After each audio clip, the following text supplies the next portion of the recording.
কেরাম আল্লাহর নবীকে কেমন ভালোবাসতেন। আল্লাহর প্রিয় নবী, দু জাহানের বাদশা নবী মুহাম্মাদুর রাসূলুল্লাহ সাল্লাল্লাহু আলাইহি ওয়াসাল্লাম, তিনি মক্কা থেকে মদিনায় হিজরতে যাবেন।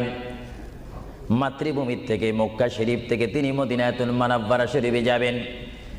যাওয়ার কয়েক মাস পূর্বে আল্লাহর প্রিয় নবী, দু জাহানের বাদশা নবী মুহাম্মাদুর রাসূলুল্লাহ সাল্লাল্লাহু আলাইহি ওয়াসাল্লাম, সাহাবীদের মধ্যে শ্রেষ্ঠ সাহাবী, কিয়ামত পর্যন্ত আমার রাসূলের যুগ থেকে কিয়ামত পর্যন্ত কোটি কোটি কোটি কোটি ঈমানদার মুসলমান মুত্তাকিন ফরেজগার ওলি গৌস কুতুব ফকির দরবেশ সকলের ঈমানকে যদি এক পাল্লার মধ্যে রাখা হয়, সাইয়্যিদনা আবু বকর সিদ্দিক রাদিয়াল্লাহু তাআলা আনহুর একটি রাত্রির সমতুল্য হবে না। জোরে বলেন সুবহানাল্লাহ।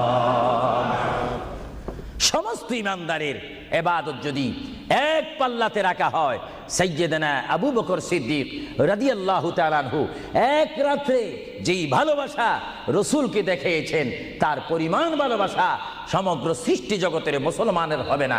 চিৎকার দিব সুবহানাল্লাহ।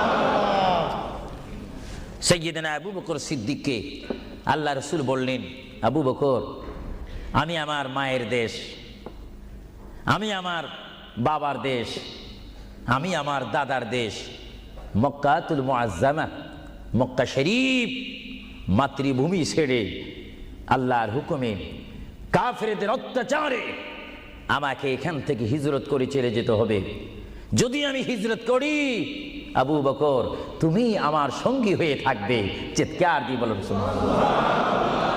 আল্লাহর প্রিয় নবী কোন দিন হিজরত করবেন, কোন মাসে করবেন, কি সকাল বেলায় করবেন, না সন্ধ্যায় করবেন, না গভীর রজনীর মধ্যে করবেন, না দিনের মধ্যে করবেন, না ঠান্ডার সিজনে করবেন, না গরমকালে করবেন, না গ্রীষ্মকালে করবেন, না বসন্তকালে করবেন, কোন অবস্থায় করবেন, কোন দিন করবেন, কোন মাসে করবেন, তার নির্দিষ্ট করে বলেনি।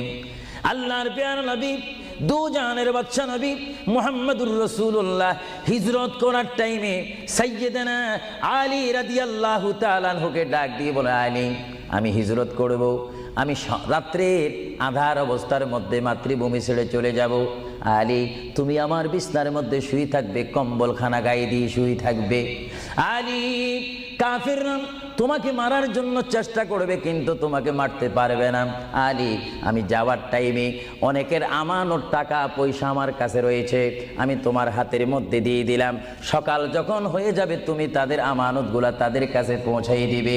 এতে প্রমাণ হলো হযরত আলী যদিও নবীর বিছনার মধ্যে ঘুমিয়ে